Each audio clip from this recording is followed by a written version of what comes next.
ಓ ನಮ್ಗೆ ಯಾರಿಗೂ ಗೊತ್ತೇ ಇಲ್ಲ ನೋಡಿ, ನಮ್ಮ ಕನ್ನಡತಿ ಹೆಣ್ಮಗಳು ಏನೆಲ್ಲ ಮಾಡಿದ್ದಾರೆ. ಅದರ ಬೇಸಿಸ್ ಮೇಲೆನೆ ನನ್ನ ಸಿನಿಮಾಗಳಿಗೆ ಡಬ್ಬಿಂಗ್ ಮಾಡೋದು ಹೇಗಿದ್ರು ಆಯ್ತಲ್ಲ. ನಾನು I also worked as an RJ for an audio OTT series. ಇದು ಎಸ್ಪೆಷಲಿ ಕೋವಿಡ್ ಟೈಮಲ್ಲಿ ಒಂದು ವಾಹಿನಿಯಲ್ಲಿ ತುಂಬ ಜನಪ್ರಿಯವಾಗಿ ಬರ್ತಾ ಇತ್ತು ಆ ಕಥೆ. ಅದರಲ್ಲಿ 13 ಕ್ಯಾರೆಕ್ಟರ್ ನಾನು ಒಬ್ಬಳೇ ಮಾಡಿದ್ದೀನಿ, ಇನ್ಕ್ಲೂಡಿಂಗ್ ಮೇಲ್ ವಾಯ್ಸ್. ಹೌದಾ? ಹೆಂಗೆ ಮೇಲ್ ವಾಯ್ಸ್ ಅಂದ್ರೆ? ಫುಲ್ ಬೇಸಲ್ಲಿ ತಗೊಂಡು ಹೋಗ್ತಾ ಇದ್ದೆ. ಲೈವ್ ಅಲ್ಲಿ ಸುಮ್ಮನೆ ಕೇಳ್ತೀನಿ ಕುತೂಹಲದಲ್ಲಿ. ಡೈಲಾಗು ಸೊ ಪ್ರಥಮ ಗಂಡು ಧ್ವನಿಯಲ್ಲಿ ಒಂದು ದೊಡ್ಡ ಕಂಪನಿಯ CEO character is the hero of that story, Pranay ಅಂತ ಹೇಳಿ. ಸೊ ಇಂಚರ ಅಂತ ಹೇಳೋಳು ಲವ್ ಇಂಟ್ರೆಸ್ಟ್ ಅವನಿಗೆ.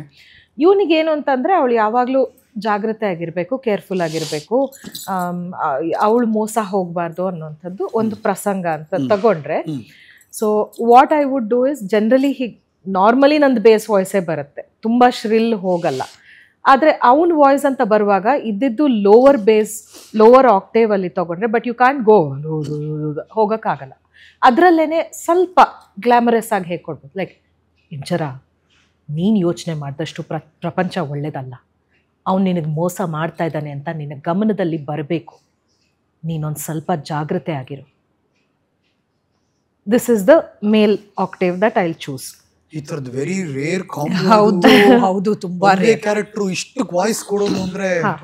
ಸೊ ಅದರಲ್ಲಿ ಆ ಇಂಚರ ಅನ್ನೋಳ ಅಮ್ಮ ಇರ್ಬೋದು, ಅವಳ ತಂಗಿ ಇರ್ಬೋದು, ತಮ್ಮ, ವಿಲ್ಲನ್ನಿನ ತಾಯಿ, ವಿಲ್ಲನ್ನಿನ ತಂದೆ, ಎಲ್ಲ ಕ್ಯಾರೆಕ್ಟರ್ ಒಟ್ಟು ಸೇರಿಸಿ 13 ಕ್ಯಾರೆಕ್ಟರ್. ನೀವ್ ಯಾರಿಗೂ ಫೋನ್ ಮಾಡಿ ಪ್ರ್ಯಾಂಕ್ ಮಾಡಿಲ್ವಾ?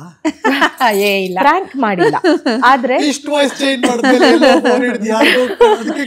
ಪ್ರ್ಯಾಂಕ್ ಮಾಡಿಲ್ಲ. ಆದ್ರೆ ಅಮ್ಮ ಸಿಕ್ಕಾಪಟ್ಟೆ ಬ್ಯುಸಿ ಇರುವ ಟೈಮಲ್ಲಿ, ಲ್ಯಾಂಡ್ ಲೈನ್ಗೆ ಕಾಲ್ ಬರ್ತಾ ಇದ್ದಂತಹ ಟೈಮಲ್ಲಿ, when I was say about 11, 12, 13, ಆಗ ಅಭಿಮಾನಿಗಳು ತುಂಬಾ ಜನ ಯಾವ್ದ್ಯಾವ್ದೋ ಸಣ್ಣ ಪುಟ್ಟ ಹಳ್ಳಿಗಳಿಂದ ಫೋನ್ ಮಾಡ್ತಾ ಇದ್ರು.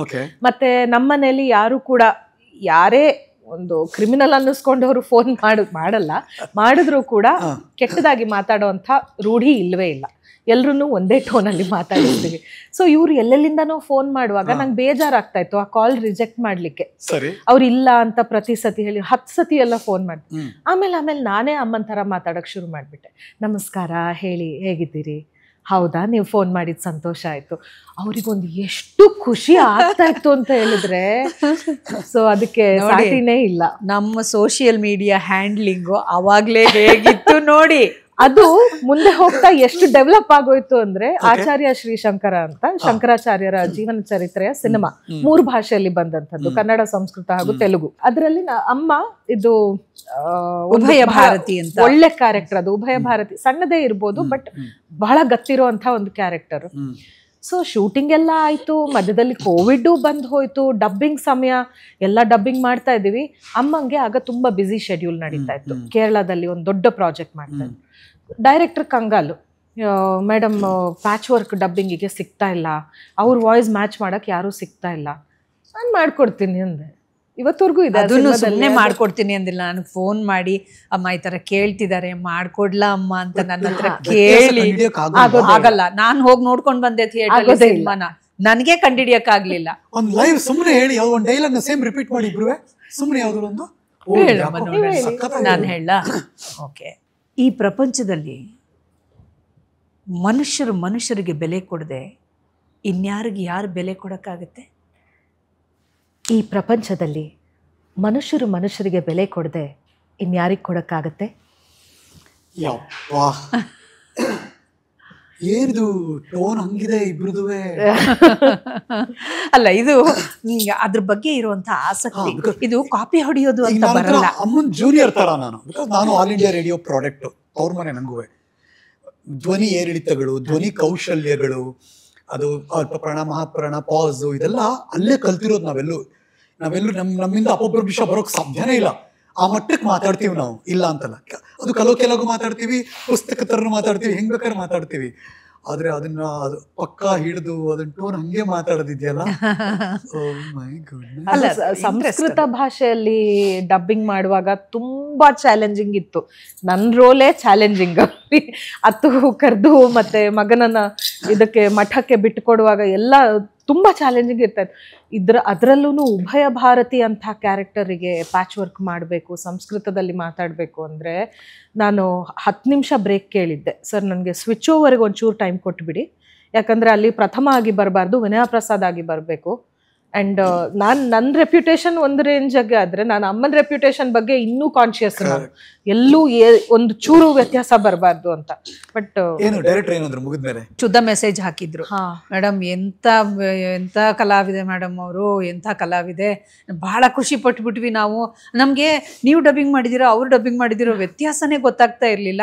ಆಮೇಲೆ ಪ್ರಥಮ ಮೇಡಮ್ ಮಾತಾಡಿದ್ದನ್ನ ಕೇಳುವಾಗ ಮೇಡಮೇ ಬಂದು ಡಬ್ ಮಾಡಿದ್ರ ಅಂತ ಹಂಗೂ ಅನ್ಸಕ್ ಶುರುವಾಗೋಯ್ತು ಅಂತ. ಇಲ್ಲ, ಆತ ಕೂಡ ಬಹಳ ಸೀನಿಯರ್ ಡೈರೆಕ್ಟರ್ ರಾಜಾ ರವಿಶಂಕರ್ ಅಂತ, ಸಂಸ್ಕೃತ ಪಂಡಿತ, ನಿರರ್ಗಳವಾಗಿ ಸಂಸ್ಕೃತದಲ್ಲಿ ಮಾತಾಡ್ತಾರೆ ಅವರು.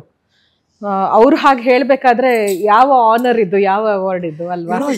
80-90ರ ದಶಕದಲ್ಲಿ ಕಲಾವಿದರಿದ್ದವರು ತುಂಬಾ ಜನರನ್ನ ನಾನು ಪರ್ಸನಲ್ ಭೇಟಿ ಮಾಡಿ ಮಾತಾಡ್ತಿದ್ದಾಗ ಒಂದಷ್ಟು ಮಾತಿರ್ತಿತ್ತು, ನಮ್ಗೆ ಸಾಕು ಈ ಕಲಾವಿದರಾಗಿ, ನಮ್ಮ ಮಕ್ಕಳೆಲ್ಲ ಬೇರೆ ಆಗ್ಬೇಕು, ಬೇಡ ಅಂತೆಲ್ಲ ಹೇಳಿದ್ದುಂಟು. ನಿಮ್ ತಲೆಯಲ್ಲಿ ಎಂತ ಓಡ್ತಿತ್ತು ಆಕೆ ಬಗ್ಗೆ? ಒಂದು, ನಾನು ಈ ಬೇಡ ಅನ್ನೋದ್ರ ವಿರುದ್ಧ ನಾನು. ಅಂದ್ರೆ ನಮ್ಮ ಪ್ರೊಫೆಷನ್ ಏನಿದೆ, ನಾವೇ ಅದಕ್ಕೆ ಬೆಲೆ ಕೊಡ್ಲಿಲ್ಲ ಅಂತಂದ್ರೆ ಉಳಿದವ್ರು ಯಾರು ಬೆಲೆ ಕೊಡ್ತಾರೆ, ಅಥವಾ ಬೆಲೆ ಕೊಡ್ಬೇಕು ಅಂತ ನಾವು ನಿರೀಕ್ಷೆ ಆದ್ರೂ ಹೇಗ್ ಮಾಡಕ್ಕಾಗತ್ತೆ. ಎಸ್ಪೆಷಲಿ ಈ ಪ್ರೊಫೆಷನ್ ಬಗ್ಗೆ ಹೇಳ್ತಾ ಇದ್ದೀನಿ ನಾನು. ಅಥವಾ ಒಬ್ಬ ವೈದ್ಯ ವೃತ್ತಿಯಲ್ಲಿರುವಂಥವ್ರು, ಅಥವಾ ಇಂಜಿನಿಯರ್ ಆಗಿರುವಂಥವ್ರು, ಪೊಲೀಸ್ ಆಗಿರುವಂಥವ್ರು, ಅಯ್ಯೋ ನಮಗೆ ಸಾಕು ಅಂದ್ರೆ ಅದರ ಅರ್ಥ ಏನು ಅಂದ್ರೆ ಅದರ ಕಷ್ಟಗಳ ಕಡೆಗೆ ಮಾತ್ರ ನಾವು ಗಮನ ಹರಿಸಿದೀವಿ, ಅದರ ಪ್ರಬುದ್ಧತೆಯ ಕಡೆಗೆ ಗಮನ ಹರಿಸಿಲ್ಲ ಅಂತಾಯ್ತು. ಈ ಕಷ್ಟ ನಮ್ಮ ಮಕ್ಕಳಿಗೆ ಬೇಡ ಅಂತ ಹೇಳ್ತಾರೆ ಅಂತ. ನಾನು ಹೇಳೋದು ಹಾಗಲ್ಲ. ಪ್ರತಿಯೊಂದು ಪ್ರೊಫೆಷನ್ಗೂ ಕೂಡ ಅದರದ್ದೇ ಆದ ಕಷ್ಟಗಳಿವೆ. ನೀವು ಅದು ಬೇಡ ಇದು ಬೇಡ, ನಮ್ಮ ಮಕ್ಕಳಿಗೆ ಕಂಫರ್ಟೇಬಲ್ ಆಗಿರೋದು ಮಾತ್ರ ಬೇಕು ಅನ್ನೋದಾದ್ರೆ ಅವ್ರು ಯಾವಾಗ ಕಲಿತಾರೆ?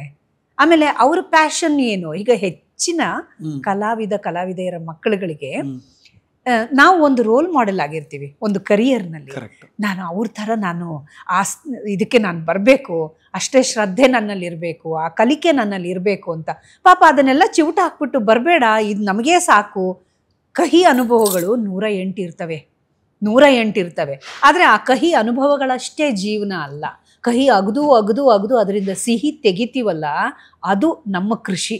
ಆ ಕೃಷಿನ ನೀನು ಮಾಡು ಮಗಳೇ ಅಂತಾನೆ ನಾನು ಹೇಳಿರೋದು. ಖಂಡಿತ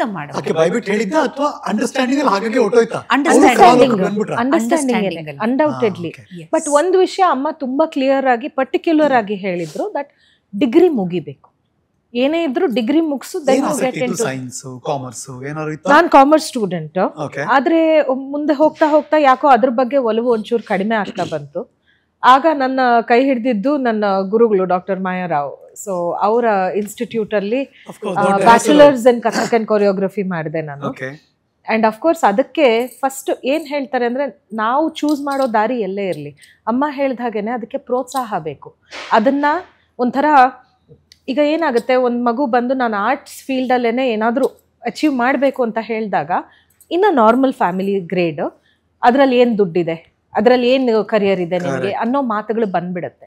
ಆದ್ರೆ ನಮ್ಮ ಕುಟುಂಬದಲ್ಲಿ ಅಂಥ ಮಾತುಗಳು ಬರಲೇ ಇಲ್ಲ, ಯಾಕಂದ್ರೆ ಹೆಚ್ಚಿನವರೆಲ್ಲ ಕಲಾವಿದ್ರೆ ಸೊ ಅಮ್ಮ ಫಸ್ಟ್ ಹೇಳಿದ್ದು ಅದೇನೆ, ನಿನ್ಗೆ ಕಾಮರ್ಸ್ ಅಲ್ಲಿ ಕಷ್ಟ ಆಗ್ತಾ ಇದೆ ಅಥವಾ ನಿನ್ಗೆ ಇಂಟ್ರೆಸ್ಟ್ ಇಲ್ಲ ಅಂತ ಆದ್ರೆ ತೊಂದರೆ ಇಲ್ಲ, there is a degree of your interest. ಬೇರೆಯವರಿಂದ ನಾನು ಕೇಳಿದ್ದೀನಿ ಇದನ್ನ. ಸೊ ನೀನು ಮತ್ತೆ ಶಾಸ್ತ್ರೀಯ ನೃತ್ಯ ಕಲಿಯುವಿಕೆ ನನಗೆ ತುಂಬಾ ಯಂಗ್ ಏಜ್ ಇಂದಾನೇ ಕೊಟ್ಟಿದ್ದಾರೆ. ಆದ ಕಾರಣ if you want to continue with that, there is something like this, ದಯವಿಟ್ಟು ಮಾಡು ಅದನ್ನ ಅಂತ. ಸೊ ಆ ಲೆಕ್ಕಾಚಾರ ಬೇಡ, ಬದುಕಿನ ಲೆಕ್ಕಾಚಾರ ಬೇರೆ, ಕಾಮರ್ಸ್ ಬೇರೆ. ಆದ ಕಾರಣ ಅಲ್ಲೇ ಡಿಗ್ರಿ ಮಾಡಿದ್ದು ನಾನು. But at least you finish that degree, ಮತ್ತೆ ಫಿಲ್ಮ್ ಫೀಲ್ಡ್ ಎಂಟರ್ ಆಗು. ಇನ್ಫ್ಯಾಕ್ಟ್ ನನಗೆ ಫಿಲ್ಮ್ ಫೀಲ್ಡ್ ಎಂಟರ್ ಆಗೋ ಯಾವ ಉದ್ದೇಶನೂ ಇರಲಿಲ್ಲ. ಹೌದು, ಇದು ಅಮ್ಮನ ಪ್ರೋತ್ಸಾಹನೇ ಮತ್ತೆ ಅಮ್ಮ ಕೊಟ್ಟ ಧೈರ್ಯ. ನೋಡ್ರಿ ಮಗಳು ನೋಡಿದ್ರೆ ಕನ್ನಡ ಅಷ್ಟೇ ಅಲ್ಲ, ಬೇರೆ ಬೇರೆ ಭಾಷೆಗೆಲ್ಲ ಓಡಾಡ್ತಾ ಇದ್ದಾರೆ. ಹಾಗೆ ಇಮ್ಯಾಜಿನ್, ಇವತ್ತು ಸತ್ಯ ಹೇಳಿಬಿಡುತ್ತೇನೆ ನಾನು, ಇವರಿಬ್ಬರನ್ನ ಒಂದೇ ಡೇಟ್ ಒಂದೇ ಟೈಮ್ ಫ್ರೀಸ್ ಮಾಡಕ್ಕೆ ತುಂಬಾ ತುಂಬಾ ಕಷ್ಟ ಆಗೋಗಿದೆ ನಂಗೆ. ಬಟ್ ಬಾ, ಸದ್ಯ ಭಗವಂತ ಆಶೀರ್ವಾದ ಮಾಡಿದ್ಯಲ್ಲಪ್ಪ, ಈ ಸಂಕ್ರಾಂತಿ ಹಬ್ಬಕ್ಕೆ ಇಬ್ಬರನ್ನು ಒಂದೇ ಡೇಟ್ಗೆ ಒಂದೇ ಟೈಮ್ಗೆ, ಅದು ಬೆಂಗಳೂರಿನಲ್ಲಿ ಫ್ರೀಸ್ ಮಾಡೋದಿದೆಯಲ್ಲ, ಅದು ನಿಜವಾಗ್ಲೂ ಕಷ್ಟ. ಹಂಗಿದಾರೆ ಇವರಿಬ್ರು ಅಮ್ಮ ಮಕ್ಕಳು ಬಿಸಿ. ಎಂತ ಈ ಮಟ್ಟಕ್ಕೆ ನೀವು ಇಬ್ರು ಬಿಸಿ ಇದೀರಿ? ಯಪ್ಪ, ಖುಷಿ ಅಲ್ಲ ಕೆಲಸ ಮಾಡಕ್ಕೆ. ಅಷ್ಟು ಡಿಮ್ಯಾಂಡಿಂಗ್ ಅಲ್ಲಿ ಇದೆಯಲ್ಲ ನಾನು ಐ ಟೆಲ್ ಯು ಯಾಕೆ ಅಂತ ಪ್ರಥಮ ಹೇಳ್ತೀನಿ ನಾನು ಇವತ್ತು ನಿಮಗೆ. ನಾನು ನೋಡಿದಂಥ ವಿನಯ್ ಪ್ರಸಾದ್ ಅವರ ಅಬ್ಸರ್ವೇಷನ್, ಒಂದು ನಾಯಕಿಯಾಗಿ ಗಣೇಶನ ಸೀರೀಸ್ ನಾಯಕಿಯಾಗಿ ಅದಾದ್ಮೇಲೆ ಎಷ್ಟು ಚೆನ್ನಾಗಿ ಟ್ರಾನ್ಸಿಷನ್ ಪಡ್ಕೋತಾರೆ ಈ ಕಲಾವಿದೆ ಅಂದ್ರೆ ನನಗೆ ತುಂಬಾ ಗೌರವವಾಗಿ ಅದನ್ನು ಹೇಳ್ತಿದ್ದೀನಿ ಮತ್ತು ಹೆಮ್ಮೆಲೂ ಹೇಳ್ತಿದ್ದೀನಿ. ನಿಮ್ಮಮ್ಮ ಅಂತಲ್ಲ, ನನಗೆ ಹೆಮ್ಮೆ ಇದೆ. ಅದು ತುಂಬಾ ಜನ ಅದು ಮಾಡಲ್ಲ. ನಾವು ನೋಡ್ತಾ ಇದೀವಿ, ಹೌದು ಇವ್ರ ನಾಯಕಿ ಇವ್ರ ನಾಯಕಿ ಇವ್ರ ನಾಯಕಿ, ಬಟ್ ಹಂಗೆ ನೋಡ್ತಾ ಇದೀವಿ, ಇವ್ರಿಗೆ ಅಷ್ಟೇ ತೂಕ ಇದೆ, ಅಷ್ಟೇ ಪಾತ್ರದಲ್ಲಿ ಅಭಿನಯ ಇದೆ. ಈ ನಾಯಕಿನೇ ಬಂದ್ರೆ ಅದು ಅವರು ಪೋಷಕ ಪಾತ್ರ ಬಂದ್ಬಿಟ್ರು, ಬಟ್ ಅಲ್ಲೂ ನಮ್ಗೆ ನಾಯಕಿನೇ ಅನ್ನಿಸ್ತಾರೆ. ಆ ಥರದ ಟ್ರಾನ್ಸಿಷನ್ ಅನ್ಇಮ್ಯಾಜಿನಬಲ್. ಇಲ್ಲಿ ನಾನೊಂದು ಸಣ್ಣ ವಿಷಯ ಹೇಳ್ತೀನಿ. ನನಗೆ ಪೋಷಕ ಪಾತ್ರ ಮಾಡಲಿಕ್ಕೆ ಬಂದಾಗ ಶುರುವಲ್ಲಿ ನಾನು I was very sceptical about it. ನಾನು ಈಗ ಯಂಗ್ ಏಜ್ನವರನ್ನ ಪೋಷಕ ಪಾತ್ರದಲ್ಲಿ ಹಾಕುವಂಥದ್ದು ಇಟ್ ಇಸ್ ವೆರಿ ನಾರ್ಮಲ್ ಈಗ. ಆದ್ರೆ ಈಗ ಒಂದು 5 ವರ್ಷದ ಹಿಂದಿನವರೆಗೂ ನಾನು ಒಪ್ಕೊಳ್ತಾ ಇರ್ಲಿಲ್ಲ. ನಾನ್ ಮಾಡ್ಲಿಕ್ಕೆ ರೆಡಿ ಇಲ್ಲ, ದೊಡ್ಡ ಮಕ್ಕಳಿಗೆ ತಾಯಿ ಪಾತ್ರ ಮಾಡ್ಲಿಕ್ಕೆ ನಾನು ರೆಡಿ ಇಲ್ಲ ಅನ್ನೋ ಒಂದು ಜಿದ್ದಲ್ಲಿ ಕೂತಿದ್ದೆ ನಾನು. ನಂದೇ ಏನೋ ಒಂದು ಮೇ ಬಿ ಇನ್ಹಿಬಿಷನ್ ಅಂತ ಹೇಳ್ಬೋದು. ಆಗ ಅಮ್ಮ ಒಂದು ಮಾತು ಹೇಳಿದ್ರು, ನನ್ನ ಕರಿಯರ್ ಶುರು ಮಾಡಿದ್ದೆ ನಾನು ಇನ್ ಮೈ 20s, ಕೂದಲಿಗೆ ಬಿಳಿ ಹಚ್ಚಿ ಒಂದು ನನ್ನ ವಯೋಮಿತಿಗಿಂತ ಹೆಚ್ಚಿನ ಮೆಚೋರ್ಡ್ ರೋಲ್ ನಾನು ಮಾಡಿದ್ದು. So when you decide whether you want to be an actor or only a heroine, always just decide that ಅಂತ. ಆಗ ಕ್ಲಿಕ್ ಆಯ್ತು ನನಗೆ. ಸೊ ನಾನು ಈಗ ಪೋಷಕ ಪಾತ್ರಗಳನ್ನ ತಗೊಂಡು ಮಾಡ್ತಾ ಇದ್ದೇನೆ. ಹಾಗಾಗಿ again inspiration in all steps of life. ಆದ ಕಾರಣ ಅವರು ಹೀರೋಯಿನ್ ಆಗಿ ಲಾಂಚ್ ಆಗಲಿಲ್ಲ, ಅವ್ರ ಪೋಷಕ ಪಾತ್ರದಿಂದ ಲಾಂಚ್ ಆಗಿ ಹೀರೋಯಿನ್ ಆಗಿ ಎಕ್ಸೆಲ್ ಆಗಿ ಮತ್ತು ಪೋಷಕ ಪಾತ್ರಕ್ಕೆ ಬಂದು ಈಗ ಕೂಡ ಅವ್ರ ಪಾತ್ರ ಮಾಡ್ಬೇಕಾದ್ರೂ ಕೂಡ ಅದು ಮಾಡರ್ನ್ ಹೆಣ್ಮಗಳ ಪೋಷಕ ಪಾತ್ರ ನಮ್ಗೆ ಇಷ್ಟ. ಅವರು ಅದಾದ್ಮೇಲೆ ಸೀರೆ ಹಾಕಿ ವಟಾರದಲ್ಲಿ ಹಿಂಗ್ ಸೀರೆ ಸರ್ ಕಟ್ಕೊಂಡು ಹಿಂಗ್ ಕೂತ್ಕೊಂಡು ಪಾತ್ರ ಮಾಡಿದ್ರು ಅದು ಇಷ್ಟ ಆ ಪಾತ್ರ. ಇದೆಂತ ಇದು ಹೆಂಗಿದು ಈ ಟ್ರಾನ್ಸಿಷನ್ಗಳು ನೋಡಿ. ಟ್ರಾನ್ಸಿಷನ್ ಅನ್ನೋದಕ್ಕಿಂತ ಹೆಚ್ಚು ನಾನು ಆಗ್ಲೇ ಹೇಳಿದೆ, ಇಲ್ಲಿ ಯಾವುದೇ ಒಂದು ಭ್ರಮೆಯನ್ನ ಇಟ್ಕೊಂಡು ನಾನು ಬಂದವಳು ಅಲ್ಲ. ನನಗೆ ಈ ಕೆಲಸ ಇಷ್ಟ, ನಾನು ಮಾಡ್ತೀನಿ. ನೀವು ಮುದುಕಿ ಪಾತ್ರ ಕೊಟ್ರು ಮಾಡ್ತೀನಿ. ಇದಕ್ಕೆ ಮತ್ತೆ ಇನ್ನೊಂದಾಗತ್ತೆ, ರಂಗ ತರಬೇತಿ ಅನ್ನುವಂಥದ್ದು ಇದೆಯಲ್ಲ, ಇದು ಇಲ್ಲಿ ಬಹಳ ಕೆಲಸ ಮಾಡುತ್ತೆ. ನಾನು ಉಡುಪಿಯ ಪೂರ್ಣ ಪ್ರಜ್ಞಾ ಕಾಲೇಜಿನಲ್ಲಿ ನಾನು ಕಾಮರ್ಸ್ ಗ್ರಾಜ್ಯುಯೇಷನ್ ಮಾಡಿದ್ದು. ಆಮೇಲೆ ಹೌದು, ನಾನು ಕಾಮರ್ಸ್ ಗ್ರಾಜ್ಯುಯೇಷನ್ BCom ಮಾಡಿರೋದು. ಆಮೇಲೆ ರಂಗಭೂಮಿ ಉಡುಪಿಯಲ್ಲಿ ತರಬೇತಿಯನ್ನ ಪಡ್ಕೊಂಡಂಥವಳು. ನಮಗೆ ಇದು ಸಮರ್ ಹಾಲಿಡೇಸ್ ಬಂತು ಅಂತಂದ್ರೆ ಪ್ರತಿ 2 ತಿಂಗಳು ನಮಗೆ ಸಮರ್ ವೆಕೇಶನ್ ನಲ್ಲಿ ರಂಗ ತರಬೇತಿ ಶಿಬಿರಗಳು ಇರ್ತಾ ಇದ್ವು. ನಮ್ಮ ಪೂರ್ಣ ಪ್ರಜ್ಞಾ ಕಾಲೇಜಿನ ಗ್ರೌಂಡ್ ಅಲ್ಲಿ ಒಂದು 10-15 ಜನ ನಾವು ಪಾರ್ಟಿಸಿಪೆಂಟ್ಸ್ ನಿಂತ್ಕೊಂಡು ನಮ್ಮ ಧ್ವನಿ ಎಷ್ಟು ಪಿಚ್ ವರೆಗೂ ಹೋಗುತ್ತೆ ಅಂತ ಬೇಸಿಂದ ಹಿಡಿದು ಅಲ್ಲಿವರೆಗೂ ವಾಲ್ಯೂಮಿನಸ್ ಆಗಿ ಕೂಗ್ಕೊಳ್ತಾ ಇದ್ವಿ. ಯಾರ ಧ್ವನಿ ಕ್ರ್ಯಾಕ್ ಆಗುತ್ತೋ ಅಲ್ಲಿ ನಿಲ್ಲಿಸ್ಬೇಕು, ಈ ತರ. ಅಂದ್ರೆ ಈ ರಂಗ ತರಬೇತಿಯಲ್ಲಿ ಏನಾಗುತ್ತೆ ಅಂತಂದ್ರೆ ಎಲ್ರಿಗೂ ನಾವೇ ಕಾಫಿ ಹಂಚೋದು, ಎಲ್ರಿಗೂ ನಾವೇ ಮೇಕಪ್ ಮಾಡೋದು, ಎಲ್ರಿಗೂ ನಾವೇ ಅವ್ರ ಬಟ್ಟೆಗಳಿಗೆ ಇಸ್ತ್ರಿ ಮಾಡಿಕೊಡೋದು, ಎಲ್ಲೆಲ್ಲಿ ಯಾರ್ಯಾರಿಗೆ ಬಟ್ಟೆಗಳಿಗೆ ಪಿನ್ ಹಾಕಬೇಕೋ ನಾವೇ ಹಾಕೋದು. ನಮಗೇನೋ ಅಲ್ಲೊಬ್ರು ಬೇರೆ ಕಾಸ್ಟ್ಯೂಮರು, ಮತ್ತೊಬ್ರು ಇನ್ನೊಬ್ರು ಅಂತ ಈಗ ಸಿನಿಮಾದಲ್ಲಿ ಇದ್ದ ಹಾಗೆ same with the dance field as well, ಜೊತೆಗೆ ಹೋಗುತ್ತೆ. ಈ ತರ ಇರ್ತಾ ಇತ್ತು, ಎಲ್ರಿಗೂ ಗೊತ್ತಿರ್ತಿತ್ತು. ಎಷ್ಟರ ಮಟ್ಟಿಗೆ ಅಂದ್ರೆ ಪೂರ್ಣ ಪ್ರಜ್ಞಾ ಕಾಲೇಜ್ನಲ್ಲಿ ಸೆಟ್ಗಳನ್ನೆಲ್ಲ ಹಾಕಿ, ನಾನು ಆ ಇನ್ಸ್ಟಿಟ್ಯೂಷನ್ ನಮಗೆ ಕೊಟ್ಟಂತ ಪ್ರೋತ್ಸಾಹದ ಬಗ್ಗೆ ನಾನೊಂದು 10 ಎಪಿಸೋಡ್ ಮಾತಾಡಿದ್ರು ಸಾಕಾಗಲ್ಲ, ಸುಮ್ಮನೆ ಹೇಳ್ತೀನಿ, 1-2 ಲೈನ್ಗಳಲ್ಲಿ ಹೇಳ್ತೀನಿ. ಬಹಳ ಪ್ರೋತ್ಸಾಹ ಇರ್ತಾ ಇತ್ತು. ಕಾಲೇಜ್ನಲ್ಲಿ ಲೆಕ್ಚರರ್ಸ್ ಮತ್ತು ನಾನ್ ಟೀಚಿಂಗ್ ಸ್ಟಾಫ್ ಎಲ್ಲರೂ ಸೇರ್ಕೊಂಡು ನಾಟಕ ಮಾಡ್ತಾ ಇದ್ವಿ. ಈ ನಾಟಕಗಳನ್ನ ರಾಜ್ಯ ಮಟ್ಟದ ಬೇರೆ ಬೇರೆ ಸ್ಪರ್ಧೆಗಳಿಗೆ ತಗೊಂಡು ಹೋಗ್ತಾ ಇದ್ವಿ. ನಾವು ಮ್ಯಾಕ್ಬೆತ್ನಂಥ ನಾಟಕಗಳನ್ನ ಮಾಡಿದೀವಿ.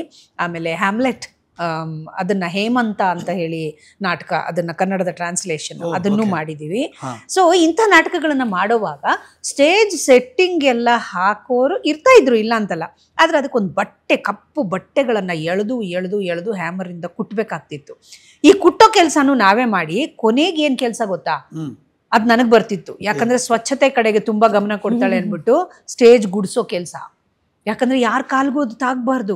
ನಾನಂತೂ ಮೂಲೆ ಮೂಲೆ ಮೂಲೆ ಮೂಲೆ ಹುಡುಕಿ ಯಾರಿಗೂ ತಾಗ್ಬಾರ್ದು, ಎಲ್ಲೂ ಮೊಳೆ ಪೀಸ್ ಬಿದ್ದಿರಬಾರ್ದು, ದೂರದಿಂದ ನೋಡೋರಿಗೆ ಸ್ಟೇಜ್ ಮೇಲೆ ಒಂಚೂರು ಕಸ ಕಾಣಿಸ್ಬಾರ್ದು, ಏನೂ ಇರಬಾರ್ದು. ಈ ತರ ಸ್ವಚ್ಛ ಮಾಡ್ಬಿಟ್ಟು ಸಾಧ್ಯ ಆದ್ರೂ ಒಂದು ಬಟ್ಟೆ ತಗೊಂಡು ಒರೆಸಿನೂ ಹೋಗ್ಬಿಟ್ಟು ಆಮೇಲೆ ಮೇಕಪ್ ಮಾಡ್ಕೊಂಡು ಬರ್ತಾ ಇದ್ದೆ. ಈ ಸ್ಪಿರಿಟ್ ಇದೆಯಲ್ಲ, ಈಗಲೂ ಇದೆ ನಮ್ಮಲ್ಲಿ ಅಂತ ನಾನು ಹೇಳ್ತಾ ಇರೋದು. ರಂಗ ತರಬೇತಿ ಅನ್ನುವಂಥದ್ದು ನಮಗೆ ಡಿಗ್ನಿಟಿ ಆಫ್ ಲೇಬರನ್ನು ಕಲಿಸುತ್ತೆ. ನೀನು ಯಾವುದೇ ಕೆಲಸ ಮಾಡು, ಅಚ್ಚುಕಟ್ಟಾಗಿ ಮಾಡು. ಅಲ್ಲಿ ಸಲ್ಲುವವಳು ಇಲ್ಲಿಯೂ ಸಲ್ತೀಯ, ಇಲ್ಲಿ ಸಲ್ಲುವವನು ಅಲ್ಲೂ ಸಲ್ತಾನೆ.